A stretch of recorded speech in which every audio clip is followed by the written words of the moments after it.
I used to be such a planner.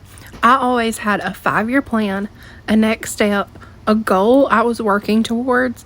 And while I still think there's value in planning, this season of my life has taught me something I never expected. Sometimes all you really get is today. Lately, I've been realizing something about myself that I never thought I'd have to learn.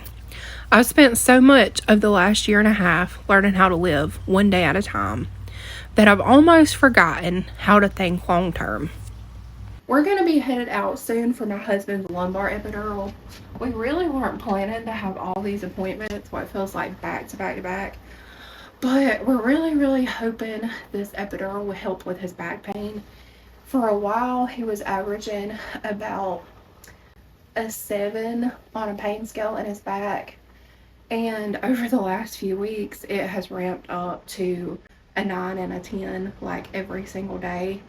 And I have not ate this morning, and I really want a coffee or a protein shake. But he can't have anything to eat or drink before the epidural. So I'm not going to get anything because I don't think that would be fair to him. Most of my adult life, I wasn't just a planner. Planning was practically my hobby. I really enjoyed it. I liked running numbers, building budgets, making and predicting future budgets. I loved calculating retirement projections and savings goals and asking myself ridiculous questions like, if we invest this much every month for the next 20 years, where will we be? I liked knowing where we were headed, and I liked having goals. I like knowing what sacrifices we were making and why we were making them. I wanted a roadmap for everything. And I think a part of me felt safe because of it. Not because I thought I controlled the future. At least I don't think I thought that. But I definitely thought if I planned enough, prepared enough, worked hard enough, and stayed disciplined enough, I could at least predict where life was headed. Maybe some of y'all can relate to that too. So they just took Ethan back. It's a small little surgery center. So they always usually either have you wait in the waiting room or wait in your car. But it is packed in there. So it's usually not long by the time they get him back. And he's terrified of needles. So he always requests them to... It's not really putting them to sleep, but it can like make you fall asleep. So he always requests that they do that. And it makes him like super loopy and out of it when he gets back in the vehicle. I'll be going to pick him up shortly. Usually it's not but like 15 or 20 minutes. Sometimes I've had it taken up to 30 or 40, just how busy they are. But we're really hoping this one will give him a little bit of relief. I think the last one only lasted like 3 weeks. And by the time he was actually put back on regular duty at work, it had already wore off. So hopefully this one will provide him some good pain relief for a little while.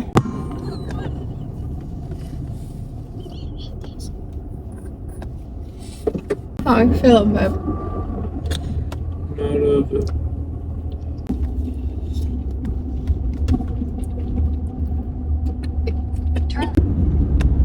Where are we going again?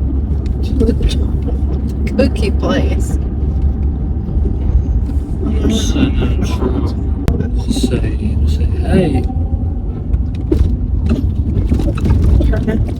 Say, hey, thank you for bringing our food. Have a nice day, sir. What if it's a woman? What if it's not a man? Continue straight onto Alabama 27 North, East Lee Street. Say, hey, lady. Thanks for bringing our stuff. What's in here? I got feet. Maybe you're the person with the planner, the spreadsheets, the savings goals, color-coded calendars, the running list in your head of everything that needs to happen over the next 6 months. Maybe you've always felt better when you had a plan. I've always been that way. But life has a funny way of humbling us, because there are some things you can't spreadsheet your way through. There are some things you can't budget your way through, and there are some things you can't organize your way through. And over the last year and a half, I found myself in a season where there were simply too many unknowns, too many variables, too many things I couldn't control, and too many things I couldn't predict. And eventually, something in me shifted. Without even realizing it, I stopped thinking 10 years ahead. Then I stopped thinking 5 years ahead, then 1 year, then 6 months. And before I knew it, I was living just one day at a time. And at first, I thought that was just temporary. I thought this was just a season. I thought eventually things would settle down, life would feel predictable again, and I'd go right back to being the person I had always been.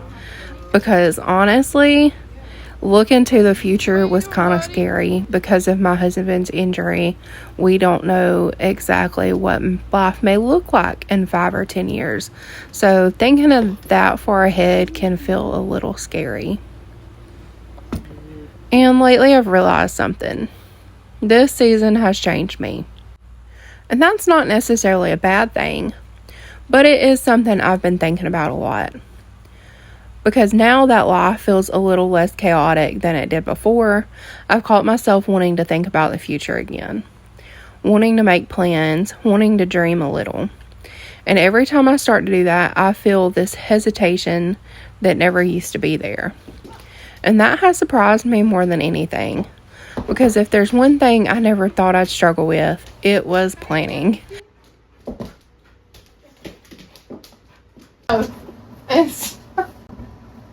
Instead of coming home and going to sleep like it was supposed to, he decided he was going to trim his facial hair. And he messed up on the side. Turning my head. So that I probably can't see it very good. No. So now I have to fix it. I never thought I'd be the person staring at a blank page wondering what comes next. I never thought I'd be the person struggling to think beyond the next few weeks. Or the person who has anxiety as soon as they bring up a spreadsheet and try to plan out the next few years or goals to accomplish. I never thought I'd be the person who felt more comfortable managing today than imagining tomorrow. But here we are. And I can't help but wonder how many other people feel the exact same way. Good morning, y'all. It is the next day. And yesterday, I really had plans to get out here and work in my garden a little bit.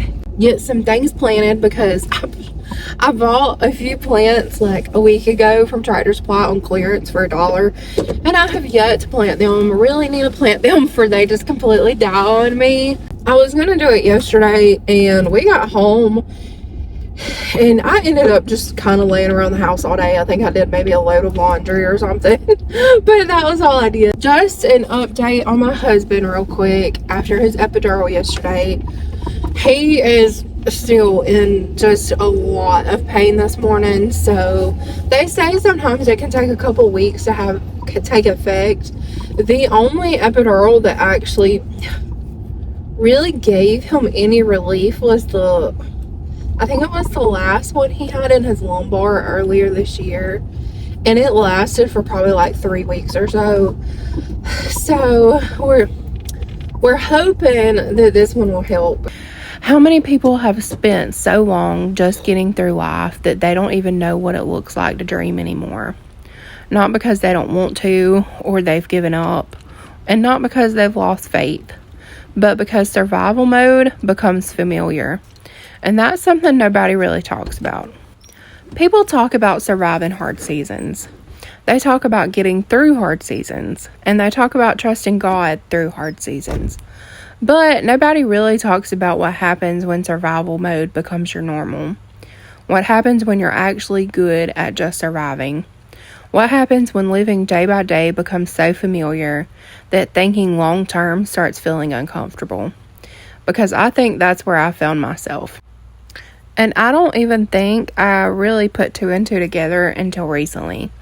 Because when I really started thinking about it, I realized the issue wasn't that I had forgotten how to make a plan. I can still make a plan. I can still make a budget. I can still sit down with a spreadsheet and run numbers until my eyes cross. The issue is that somewhere along the way, planning stopped feeling exciting and started feeling vulnerable and anxiety-ridden. And that was a strange realization for me. Because for most of my life, planning felt safe, responsible, and productive. It felt like I was actually doing something, even if nothing had actually changed yet. I could sit down, make a plan, organize my thoughts, map things out, and walk away feeling better. Not because I had solved the problem, but because I had created the roadmap. And for a long time, I don't think I realized how much comfort I found in that. But here's the thing about plans. Plans create the illusion of certainty, not certainty itself. And as long as life is cooperating, it's easy to mistake the two. It's easy to believe you're trusting God because everything is working. It's easy to believe you're walking by faith because the path in front of you makes sense. And to believe you're surrendered when God's plan and your plan seems to be moving in the same direction. But what happens when they don't? What happens when life takes a turn you never would have chosen? What happens when the timeline falls apart? Or when the future becomes a giant question mark? That's when you find out what you've really been trusting in. And if I'm being honest, I think that's part of what this last year and a half has exposed to me. Not because I didn't trust God, because I did, and I still do. But I think there was a part of me that trusted my ability to figure things out. A part of me that trusted my ability to prepare. And that trusted my ability to anticipate problems before they actually happened. A part of me that felt safer when I knew what was coming. And when all of that got stripped away, I was left with something I didn't particularly enjoy. Dependence, real dependence.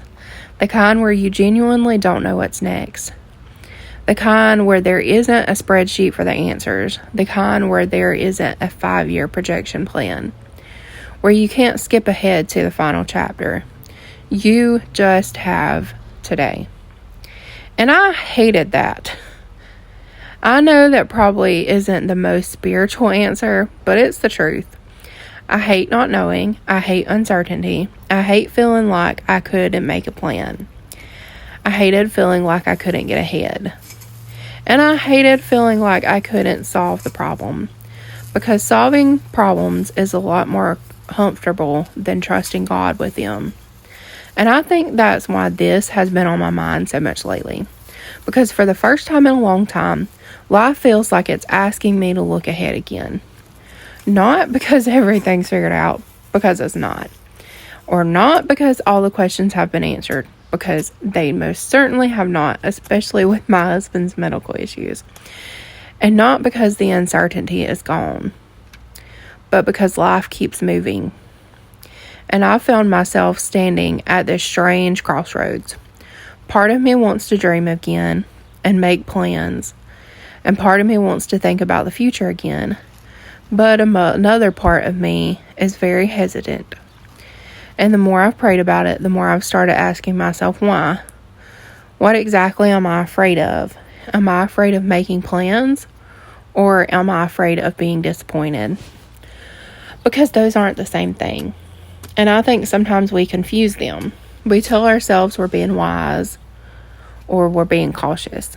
And we tell ourselves we're managing expectations. But sometimes I wonder if caution can disguise itself as wisdom. Sometimes I wonder if fear can disguise itself as maturity. Sometimes I wonder if what we call realism is actually self-protection. Because, let's be honest, it's a lot harder to be disappointed by a dream you never allow yourself to have. It's a lot harder to be disappointed by a plan that you never make.